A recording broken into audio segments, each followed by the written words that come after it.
Donc, bonjour à tous, merci d'être ici présents pour le salon Talent in Tech, qui est le premier salon des métiers du numérique. Donc je vais dans un premier temps remercier, enfin la CCI Nice Côte d'Azur remercie les partenaires qui ont contribué et soutenu cet événement. Donc premier partenaire, donc Air France, ensuite Scalian, CESI, Nexpresso, la région Sud, la communauté d'agglomération de Sophia Antipolis, French Tech, l'APEC, le Pôle emploi, ici présent, et les villes d'Antibes. Donc nous allons commencer par la première table ronde, donc, organisée par le Pôle emploi. Et donc la thématique, c'est se former et travailler dans le numérique. Quel parcours? Merci. Merci. Bonjour, je suis Fabien Paravini, je suis chargé de projet à Pôle emploi et j'ai le plaisir d'animer aujourd'hui cette conférence avec les intervenants qui ont accepté aujourd'hui de participer. Donc Magali Baudrillon de Pôle emploi, Pia de Soprasteria, Benjamin de Soprasteria également, Camille de Softeam Institute et Camille, deuxième, de l'université. Voilà, qui remplace Monsieur Leclerc. Voilà. Donc aujourd'hui, on va aborder un sujet qui est se former et travailler dans le numérique. Quel parcours? On va vous illustrer cette question par une réponse forcément qui sera partielle, mais après le but aussi c'est de générer des échanges puisque tous les intervenants qui sont ici sont sur le salon et il y a un certain nombre de stands qui vous permettront d'aller plus loin dans les réponses ou dans les réponses aux questions que vous posez pour aborder ce sujet plus en détail. Déjà, avant de passer la parole aux intervenants, on va resituer simplement sur de quoi on va parler aujourd'hui et sur quel métier on va zoomer. Aujourd'hui, sur le 06, les besoins sont, on va zoomer sur les besoins les plus importants, les plus recherchés par les entreprises du territoire, qui sont notamment dans le développement informatique, la gestion de projet ou le test informatique par exemple, qui sont les plus gros besoins.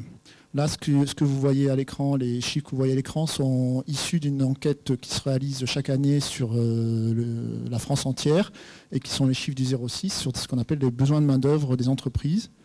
Donc c'était ceux exprimés pour l'année 2019 et une partie des entreprises ont répondu. Donc les besoins sont forcément, a priori, même supérieurs à ceux qui sont exprimés. Vous voyez la part énorme du développement informatique.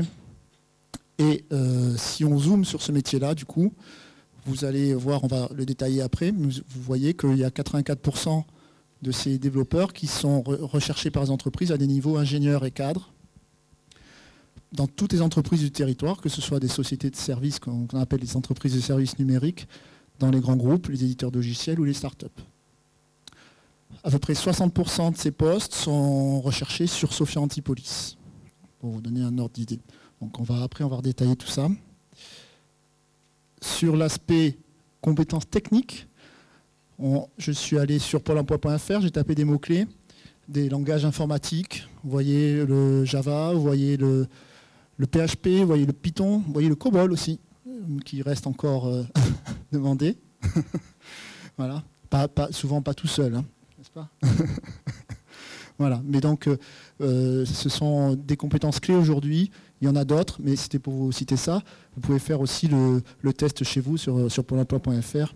Vous amusez à mettre des mots-clés. Il y a les offres de Pôle emploi, mais il y a aussi les offres d'un certain nombre de partenaires qui sont présents sur le site.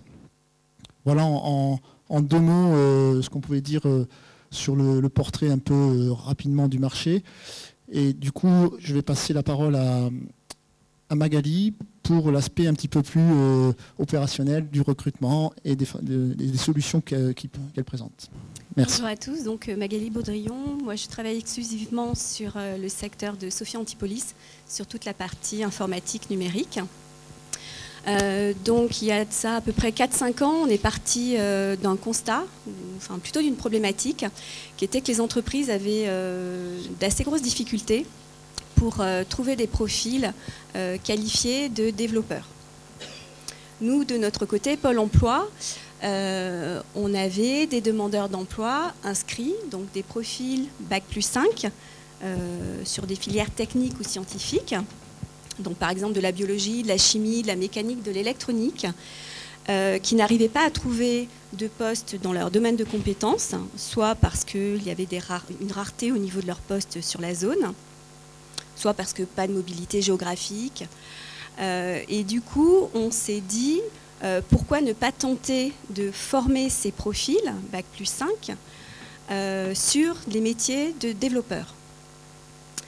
Le principe était que la plupart du temps, ces diplômés avaient soit fait un petit peu de programmation, soit de l'algorithme.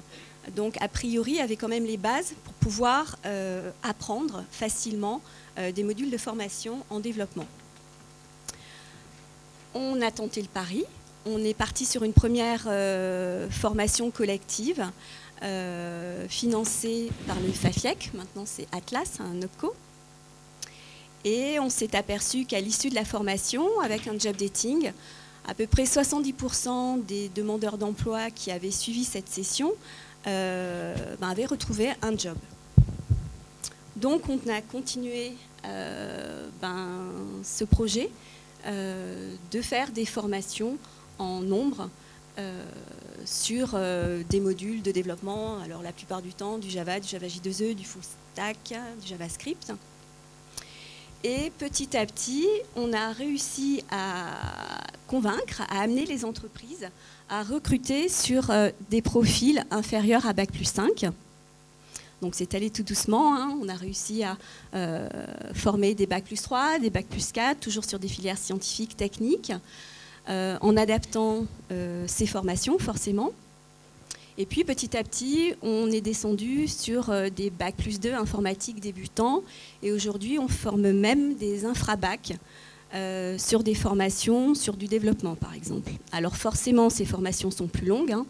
Ce sont des formations qui durent pratiquement une année. Avec la grande école du numérique aussi, qui est très présente sur ces actions de formation. Donc, comment être formé sur ces métiers dans le 06 ? Alors, nous avons essentiellement deux types de formations, des formations individuelles et des formations collectives. Les formations individuelles, elles passent par des AFPR, donc des actions de formation préalables au recrutement, qui, sur le principe, sont des actions de formation de 400 heures environ. Le candidat est sélectionné en amont par l'entreprise, dans un process de recrutement classique. Et si effectivement le recrutement se fait, une lettre de promesse d'embauche est signée, le candidat fait une formation et à l'issue de la formation, il est embauché. Donc ça rassure le candidat puisqu'il a une lettre de promesse d'embauche. L'entreprise fait le pari quand même d'un potentiel et on a des résultats qui sont plutôt très bons hein, dans ce cadre de recrutement. Il y a aussi les préparations opérationnelles à l'embauche individuelle qui là sont sur le même principe mais avec un CDI à la clé et avec un financement Atlas essentiellement. De l'autre côté, donc, vous avez tout ce qui est recrutement collectif où là ce sont des recrutements en nombre.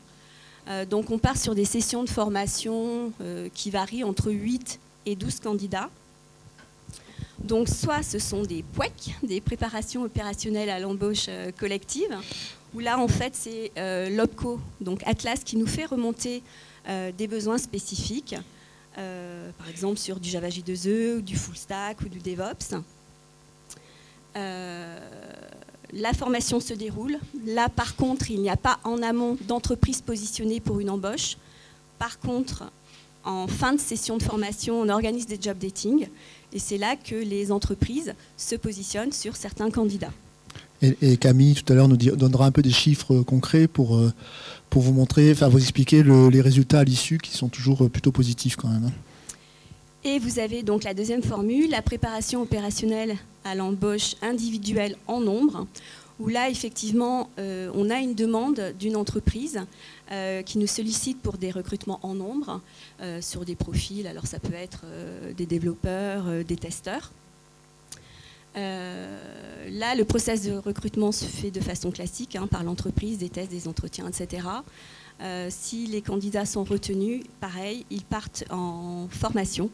Et à l'issue de la formation, ils sont embauchés par la structure. Mais là, je vais laisser Pia détailler cette formule parce qu'ils la connaissent très bien et ça a été une des premières entreprises à avoir tenté le pari de procéder par ces formations. Alors, juste une précision avant, c'est vrai que ces formations, les demandeurs d'emploi qui les suivent après, toutes les entreprises peuvent travailler sur la base de ces formations, c'est-à-dire qu'elles ne sont pas réservées aux grands groupes, ça peut être une start-up, voilà, tous les dispositifs peuvent s'adapter à n'importe quelle entreprise. C'est là aussi la souplesse du dispositif. Donc là, Sopra, pour le coup, c'est plutôt dans les grandes, mais il peut y avoir aussi des petites structures qui mettent en œuvre, y compris des formations individuelles. Alors bonjour, moi je suis donc... Voilà, ça s'appelle une entrée fracassante. Donc Pia Taipei, je travaille pour Sopra Steria, je suis chargée de recrutement. Alors Sopra Steria, juste pour vous donner quelques éléments sur la société, on est une entreprise de services numériques. On est 45 000 dans le monde et je vais zoomer directement sur Sofia. On est à peu près 450 sur Sofia Antipolis sur les métiers de conseil intégration et d'infrastructure management principalement. Alors nous, effectivement, on a été parmi les précurseurs sur les POEI en nombre, pour reprendre donc, voilà, la dernière formule présentée par Magali. Donc c'est ma prédécesseuse qui a initié ça avec un organisme de formation et Magali sur le bassin de Sofia en 2015, première POEI en 2015. Alors pourquoi est-ce qu'on s'est lancé là-dedans ? Principalement deux raisons. La première est évidente, on en a parlé avec Fabien également, c'est la pénurie des profils de nos métiers sur le bassin de Sofia. On a des très forts besoins de développeurs notamment et peu de profils disponibles.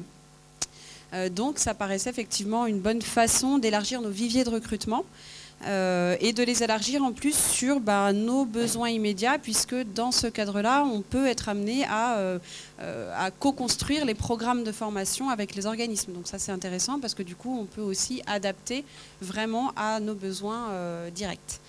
Ça, c'est la première raison. La deuxième raison, alors qui s'est imposée du coup au fur et à mesure, c'est que ça nous permet aussi de diversifier nos profils, de diversifier les personnes qui intègrent nos équipes et d'apporter aussi parfois un peu de maturité dans nos profils juniors. Donc ça, c'est intéressant. Alors, la diversification la plus évidente que ça nous apporte, c'est la féminisation des équipes. On vient de lancer une session avec Magali il y a 3 jours. On a 6 filles sur 9 participants. Donc ça, c'est vraiment très bien. Voilà, c'est pas du tout le cas dans les écoles d'informatique aujourd'hui. Donc c'est quelque chose qui nous permet aussi d'apporter cette féminisation de nos équipes. Et puis c'est aussi des personnes qui n'ont pas forcément, comme ils n'ont pas fait leurs 5 ans d'info comme nos autres ingénieurs informaticiens, ont parfois un regard différent, une façon de réfléchir différente, vont apporter d'autres éléments de leur vie passée, qui est plus ou moins longue parce qu'on a des profils. Alors il y a des gens qui font le choix de ces formations à la sortie de l'école, quasiment.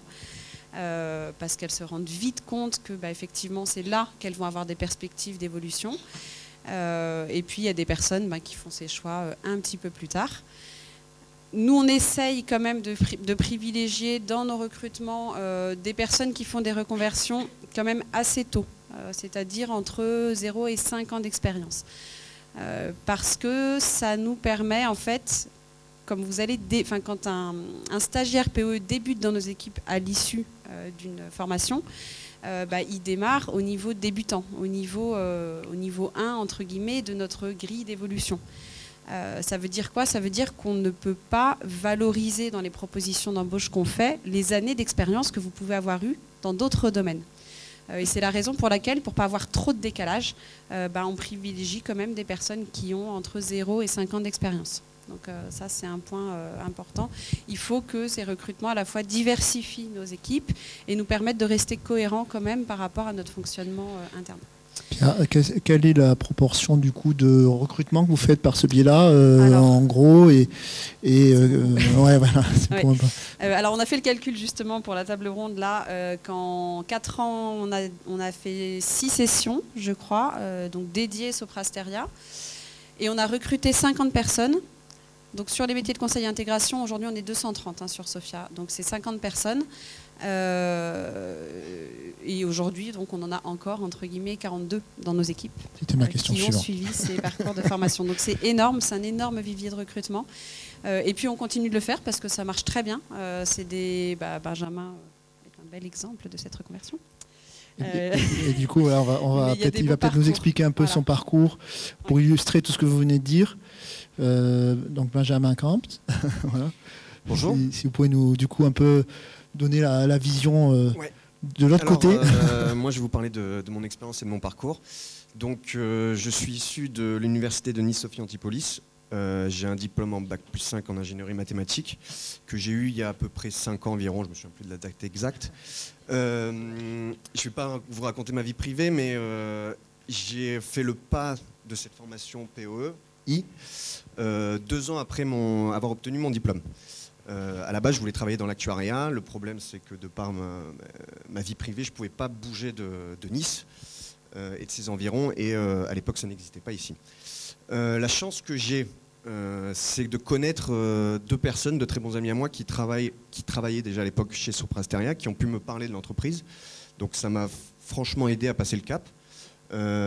Du coup, comment ça s'est passé? J'ai envoyé un CV chez Soprasteria. Mon CV a été accepté parce que j'ai un Bac+5 où j'avais de fortes connaissances en algorithmie et de très légères dans la programmation. L'entretien s'est bien déroulé. À la suite de l'entretien, on effectue des tests. Il faut également valider ces tests et une fois que c'est fait, on démarre la formation POE. Donc j'étais avec Magali. C'est un hasard total qu'on se retrouve aujourd'hui. Et Magali m'avait un peu suivi. Avant de démarrer la formation, donc on a bel et bien toutes les personnes de cette formation avant signé un contrat une promesse d'embauche. Donc déjà c'est rassurant. Faut savoir quand même que durant cette formation on part un peu dans l'inconnu, donc ça peut faire peur, mais en tout cas aujourd'hui je le regrette pas du tout. Chaque personne ayant effectué cette formation, tout le monde a été embauché et par la suite tout le monde a validé sa période d'essai. Ça s'est très bien passé et aujourd'hui c'est très valorisant. Je vais un peu prêcher par ma paroisse Soprasteria, mais en tout cas, c'est une très belle entreprise. L'humain est écouté, donc ça se passe très bien. Dès qu'on a un problème, on peut en parler. Et malgré qu'on ne vienne pas de ce domaine de l'informatique de base, on est écouté, il y a un gros suivi. Et pour moi, c'est un métier valorisant parce qu'on ne reste pas dans la routine chaque jour. On évolue, on change de poste, on change de mission, donc on a des clients différents.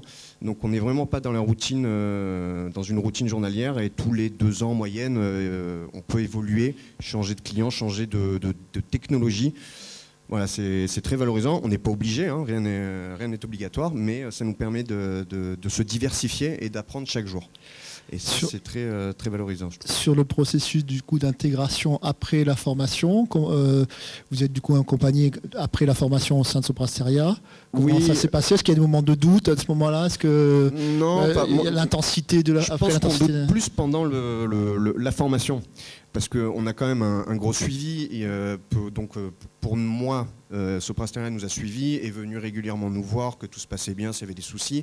Les personnes de Pôle emploi également nous répondaient à nos questions si on avait des points d'interrogation. Donc on est vraiment suivis. Par contre, on a quand même on rentre un peu dans l'inconnu parce que c'est un nouveau métier. On est dans une nouvelle formation avec des personnes qu'on ne connaît pas. Plusieurs personnes sont comme nous et on doute. Mais au final, je pense que je suis un peu là pour vous rassurer sur les personnes qui souhaiteraient se reconvertir. Il n'y a pas à douter. Une fois qu'on signe la promesse d'embauche, derrière on effectue la formation et ensuite on est embauché.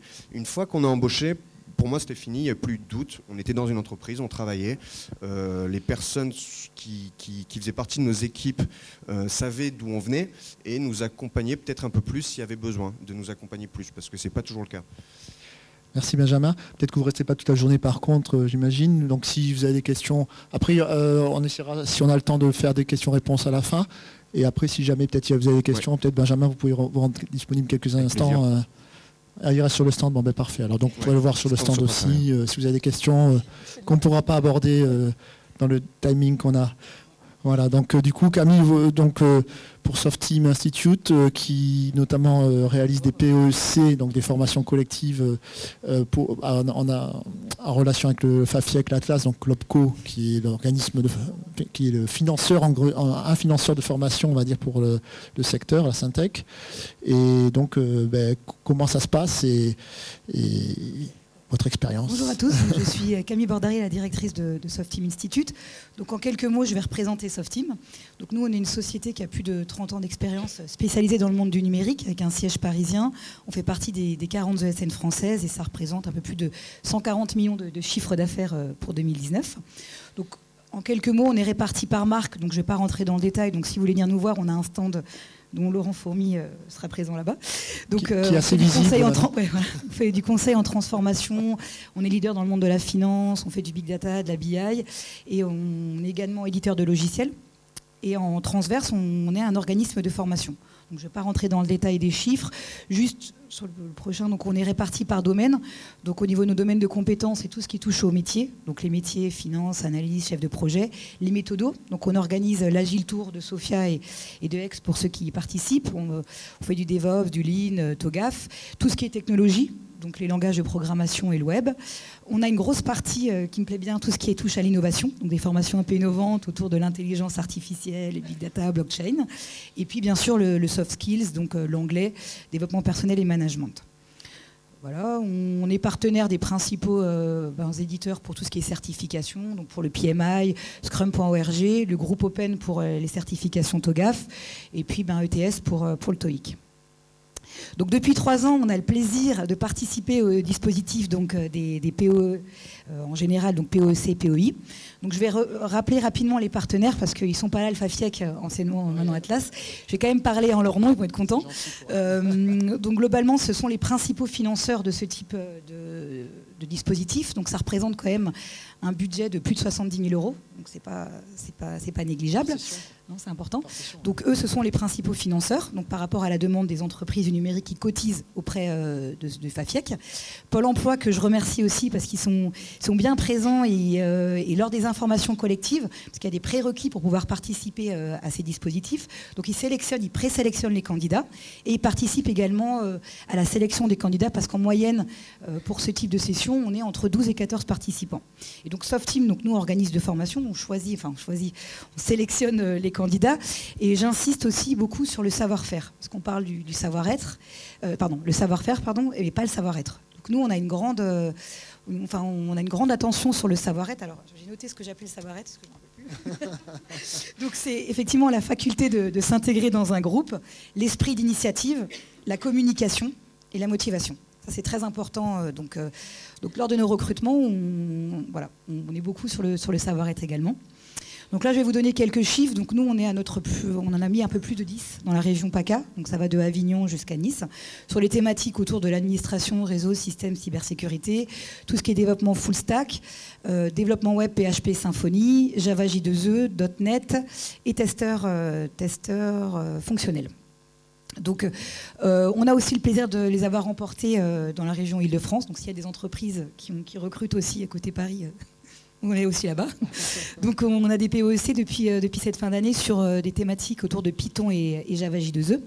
Donc au niveau du taux de réussite, ce qu'on appelle le taux de placement, c'est-à-dire que sur les 12 à 14 personnes, en moyenne, nous, sur ces 3 années, on a 75% de taux de placement. Parce que comme vous l'avez bien compris, il y a un job dating qui est proposé à la fin de ces cursus, où vous êtes conviés, donc entreprise du numérique, pour recruter les personnes qui sortent de ces POE. Donc on a 75% de taux de placement, donc c'est plutôt une belle réussite. Et sur le dernier, donc je vais vous parler d'un gros succès. Alors, je ne vais pas m'étaler dessus, mais depuis l'année dernière, on parlait évidemment de recrutement et la possibilité de se reconvertir pour des personnes qui n'ont pas des bac plus 2 ou bac plus 3, ce qu'on appelle les infrabacs. Ils peuvent passer par la méthode qu'on appelle la MRS, la méthode de recrutement par simulation. C'est ça, hein ? C'est simulation. C'est parfait. Donc globalement, si vous voulez, on regarde plus les appétences que les compétences des personnes. Donc vous passez des tests qui sont plus un peu sous forme ludique, donc des sortes de jeux. Il faut avoir un score minimal. Et après, on vous reçoit et donc on vous sélectionne sur votre savoir-être. Donc là, il n'y a pas vraiment de connaissances informatiques ou de diplôme. Et on a monté la première MRS informatique à Avignon. Honnêtement, au départ, on était un peu sceptiques. Mais personnellement, pour moi, c'est une belle réussite parce qu'il y a 87% des personnes qui ont retrouvé un emploi. Donc sur les 13 personnes qui sortent de la MRS, il y en a quand même 11 qui ont retrouvé un emploi. Et ils étaient très très bons. Alors si vous voulez avoir plus de renseignements sur cette méthode, sur le stand donc, Pôle emploi, on a une personne qui est dédiée à cette méthode. Si vous vous sentez concerné par cette possibilité de rentrer en recrutement par rapport à votre diplôme ou votre parcours. Donc il y a une personne qui est dédiée sur le site, sur le stand de Pôle emploi, sur cette méthode. Donc vous pouvez la rencontrer et elle vous expliquera comment ça se passe et le process de recrutement et de sélection. Voilà, qui peut mener après à des actions de formation de ce type. Là. Il y en a une qui est en cours. Voilà. Mais ça, je te laisserai parler du... Mais oui, tu parles de tout. Toi. Je représente aussi Pôle emploi. Mais oui, ce sont les autres qui en parlent le mieux. Ouais. Donc du coup, globalement, pour résumer, parce que je ne suis pas rentrée dans le détail des cursus, mais CPOE, pour moi, c'est vraiment une première expérience valorisante, qui est courte, puisque c'est un dispositif de 3 mois intensif, donc ça c'est vrai, qui vous permet d'avoir une connaissance concrète sur les technologies porteuses, donc avec des certifications, parce qu'on propose la certification agilité, avec des méthodologies, donc l'agilité comme j'en parlais. On vous permet aussi d'acquérir un savoir-faire, puisqu'on propose tout au long de ces cursus des cas pratiques. Et à la fin de chaque module, donc, il y a des QCM pour tester la valorisation des acquis. Et enfin, de développer aussi votre savoir-être, puisqu'on y intègre également une partie des modules autour de la communication et puis de bien se vendre en entretien, parce que ce n'est pas toujours évident. Donc voilà. Alors, les clés de la réussite d'une reconversion, en quelques mots, donc pour moi, il y a... Alors ça, c'est personnel, hein, vous avez le droit de ne pas être d'accord. Hein. En gros, il y a un gros investissement personnel. On insiste bien, parce que dans ces cursus, c'est quand même intensif, donc il faut évidemment de la motivation, du travail personnel. Souvent, le soir, il faut réviser, il faut travailler, parce qu'il y a des cas pratiques à rendre. Il faut être professionnel. Ce qu'on appelle professionnel, c'est qu'il y a quand même une sélection de candidats. Il y a des places, les places sont limitées. Vous devez émerger, donc ça veut dire qu'il faut signer les feuilles de présence le matin et l'après-midi, donc on attend de vous, des personnes qui s'inscrivent là-dedans, une ponctualité, de s'inscrire vraiment dans le cadre professionnel, comme si on était en entreprise, et également de l'assertivité, donc de la communication, savoir s'adapter et travailler en équipe, parce que pour nous, dans les recrutements que nous avons faits lors de ces PEC, on n'a pas forcément des groupes hétérogènes, par contre on a des groupes cohérents.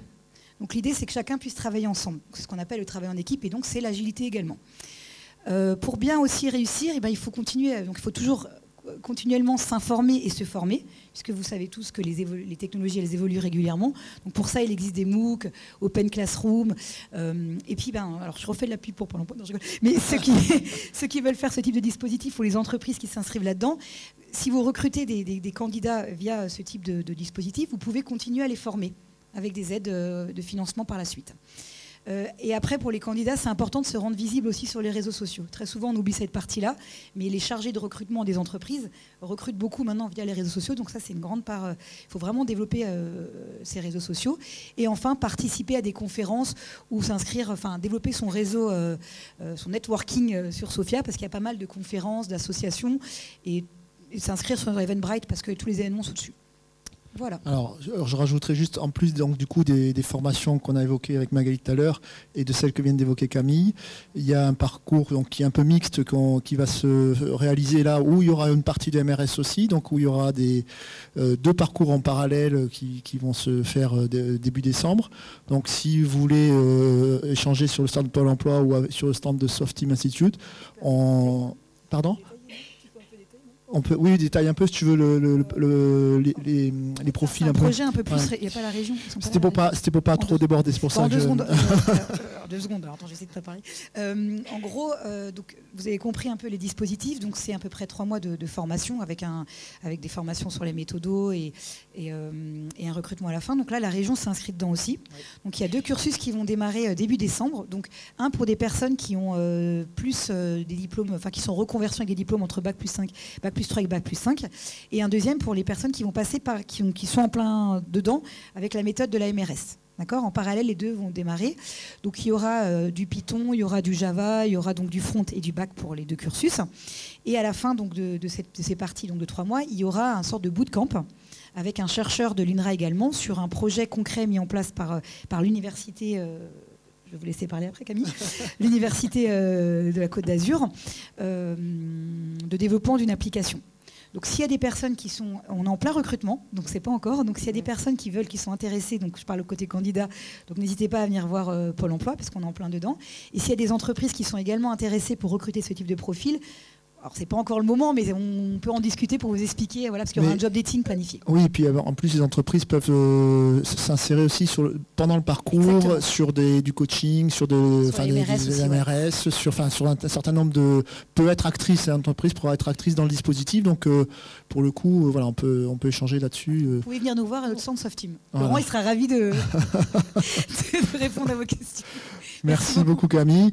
Du coup, alors on a fait le process reconversion clôturé de main de maître par Camille, et je vais passer la parole à l'autre Camille qui représente l'université Nice Côte d'Azur, qui est au service de l'orientation des étudiants et qui donc va boucler la boucle, on va dire, par rapport à la formation initiale et aussi à la formation continue. Merci. Donc effectivement Camille Héritier, chargée d'orientation et d'insertion professionnelle. Alors, pour actuellement l'université Nice-Sophia Antipolis, mais qui va disparaître dès janvier, pour renaître bien sûr sous la forme de l'université Côte d'Azur qui aujourd'hui existe. Et donc nous avons un stand au-dessus. Je vais vous brosser assez rapidement l'offre de formation sans rentrer dans les détails. Je vais me concentrer vraiment notamment sur ce qui va vous intéresser, à savoir les prérequis. Malheureusement, contrairement à ce qui se passe dans les formations, notamment Pôle emploi, nous à l'université, nous avons des prérequis à l'entrée de nos formations. Aujourd'hui, il faut savoir que nos formations dans le domaine du numérique, c'est 95% dans le domaine de l'informatique. On va avoir quelques petites formations qui vont être ouvertes à des non-informaticiens, des non-scientifiques, mais c'est vraiment aujourd'hui une minorité. On va avoir également aussi des formations, on va dire plutôt support dans tout ce qui va être économie du numérique, tout ce qui va être lié au droit du numérique. Donc on est un peu à part sur ça. Mais effectivement, nos formations numériques, c'est essentiellement de l'informatique. Du coup, qui dit informatique pour nous, dit prérequis scientifiques. Aujourd'hui, à l'université, on propose des formations à partir du baccalauréat jusqu'au bac+8, en passant par tous les diplômes intermédiaires, le DUT, la licence pro, le master, le diplôme d'ingénieur et effectivement le doctorat également. Alors, l'une des particularités, c'est que nos formations, elles durent 1 an. On commence tous en septembre et on finit entre juin, parfois aussi septembre quand on a des stages ou qu'on est en alternance. Donc c'est des formations assez longues, puisque au bout d'1 an, en général, on n'a pas forcément de diplôme.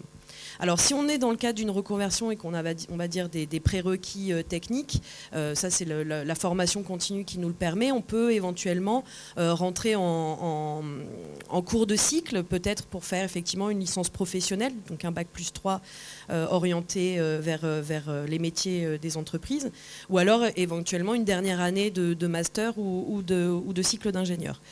Mais tout ça, ça va vraiment dépendre des profils et les prérequis de nos formations étant les mêmes que pour ce qu'on appelle nous la formation initiale, donc les étudiants, eh bien on va chercher des profils plutôt scientifiques.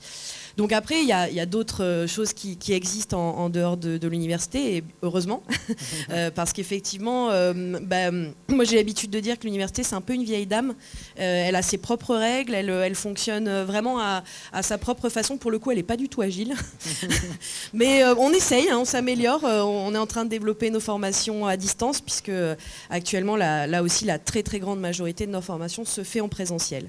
Alors c'est vrai que du coup quand on est dans une logique de reconversion, de reprise d'études, eh bien effectivement ça nous engage pour une durée relativement longue.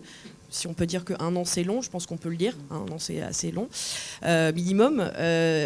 Donc effectivement, je vous rejoins quand vous dites effectivement que ça demande de l'investissement, c'est un choix, il faut vraiment le réfléchir. Après il y a des possibilités qui existent en termes de prise en charge, de financement, tout ce qui va être lié au CPF, éventuellement aussi avec Pôle emploi.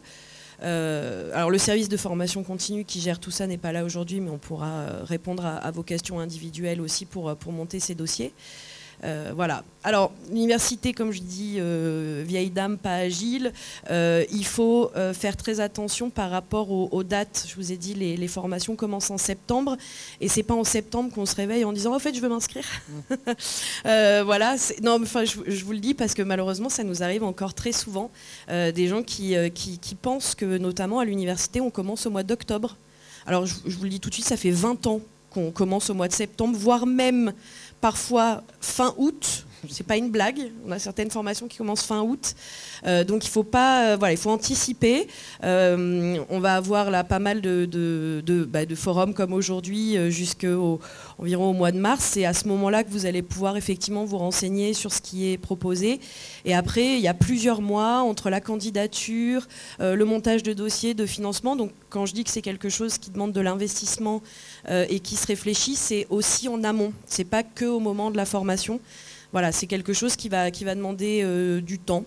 C'est peut-être un peu moins rapide que chez vous. C'est peut-être pas le même process non plus, effectivement, mais c'est complémentaire. Effectivement, c'est complémentaire. Et c'est ça qui est bien, que les deux existent et les deux cohabitent. Et la preuve en est là. Donc, merci beaucoup, Camille. Donc, toutes ces personnes-là, donc sur le stand Pôle emploi, Soprasteria, Softeam ou l'université, vous pouvez les rencontrer à l'issue de la conférence et toute la journée jusqu'à 14h. Donc n'hésitez pas. Si vous, sur le stand Pôle emploi, il y a aussi, vous allez pouvoir avoir aussi des informations sur les formations. Alors là, on a parlé des formations plutôt orientées développement, mais il y a aussi des solutions si vous êtes un peu geek pour faire des fonctionnalités de community manager ou des fonctionnalités différentes ou dans le e-commerce, des choses comme ça. Il y a une offre de formation qui s'est développée dans ce secteur. Vas-y. Des formations aussi de techniciens réseau, télécom, qui vont débuter prochainement aussi. Donc, comme ça, voilà. En tout cas, n'hésitez pas à nous questionner. On n'aura peut-être pas la réponse à toutes vos questions, mais en tout cas, on pourra vous aider à vous orienter. Et sur chaque stand, bien sûr, les personnes sont disponibles. Si on a 2 minutes pour éventuellement une question ou 2 questions, si vous avez. Ou sinon, on se voit sur les stands après. Oui ?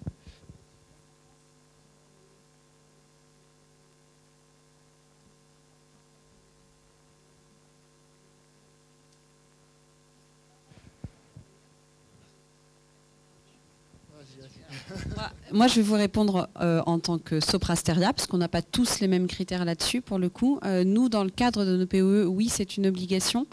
On a déjà ouvert à des profils plus littéraires, et malheureusement, ça n'a pas été concluant. Parce que ces personnes ont eu trop de difficultés Il y a quand même beaucoup de nouveaux acquis en 3 mois, c'est très rapide. Donc les bases en algo et tout, il faut déjà les avoir. Donc on a testé, mais malheureusement, nous, ça n'a pas été concluant. Alors, moi, je vais dire le contraire. Non, je vous rejoins assez, c'est-à-dire que vous pouvez avoir fait, si vous êtes dans les lettres, c'est pas un problème. Si à côté de ça, vous avez un esprit logique. Parce que nous, voilà, l'esprit logique, on peut très bien avoir commencé une carrière dans le littéraire et puis se dire, bah mince, c'est pas ce qui m'intéresse. Moi, à côté, j'aime bien jouer à des jeux vidéo, je m'intéresse aux chiffres, j'ai un esprit logique, donc pourquoi pas. Donc aujourd'hui, on peut le faire via la MRS, c'est-à-dire la méthode de recrutement par simulation. On a ce qu'on a mis en place à Avignon. On a eu des personnes, on a eu un pâtissier, on a eu une personne qui était dans le monde des lettres aussi, qui avait un bac +5 dans les lettres, mais qui s'intéressait à l'informatique, parce que c'est un vrai métier. Je veux dire, vous pouvez, voilà, c'est pas se dire, bah tiens, j'ai vu de la lumière, on est bien payé et tout. Non, il faut vraiment s'intéresser et avoir un esprit logique. Et de votre côté, commencer à se former, à se poser des bonnes questions et ainsi de suite. Mais vous pouvez très bien réussir. Ça va vous demander plus de travail, ça c'est une évidence, mais c'est possible. Nous, on a eu des belles réussites de personnes qui avaient évidemment des cursus un peu, alors j'aime pas dire atypiques parce que c'est pas ça qu'il faut dire, mais soit scientifiques, soit dans le monde du littéraire, soit plus manuel, et qui s'intéressaient à l'informatique. Ça peut être une passion à côté. Mais il faut que vous ayez un esprit logique quand même. Merci. Est-ce qu'il y a d'autres questions? Oui, monsieur.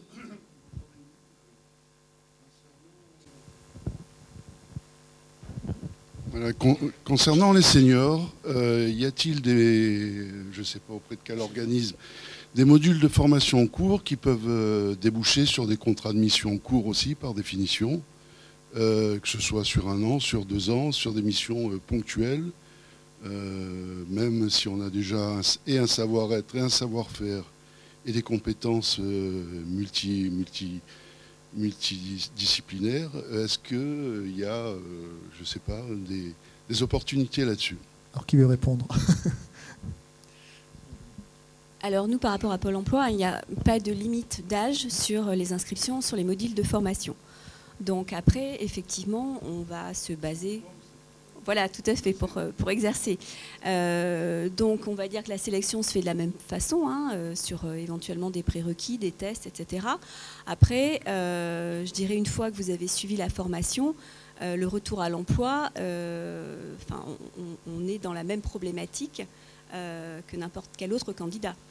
Donc ça va être effectivement essayer de passer des entretiens et convaincre les employeurs que la formation que vous avez suivie vous permet de débuter dans ce nouveau métier.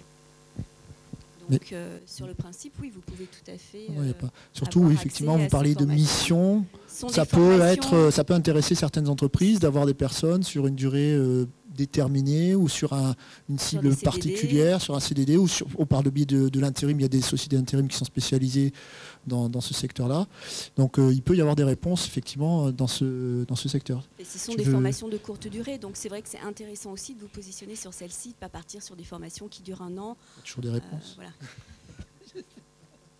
Après, si vous êtes déjà dans le monde de l'informatique et que vous avez besoin de quelques piqûres de rappel, vous avez aussi d'autres dispositifs. Vous avez alors le CPF, le compte personnel de formation, parce que parfois il y a des personnes qui ont déjà un niveau d'expertise et qui doivent se remettre à jour certaines technos, et donc il existe. Si vous avez de l'expérience et que vous avez déjà travaillé, vous avez normalement un compte CPF où vous pouvez vous former aussi. Alors pas sur 3 mois, mais du coup par exemple sur des piqûres de rappel, vous voulez faire l'agilité, être certifié, vous pouvez le faire. Vous voulez faire de technologie web, vous pouvez le faire. Il existe plusieurs cursus et je pense que si vous avez de l'expérience et de travailler, vous pouvez avoir un beau budget pour pouvoir vous former de façon plus, on va dire, ponctuelle et individuelle pour après intégrer des missions de plus ou moins courte durée, auprès des sociétés de services comme Softeam ou d'autres. Je ne sais pas si on a répondu.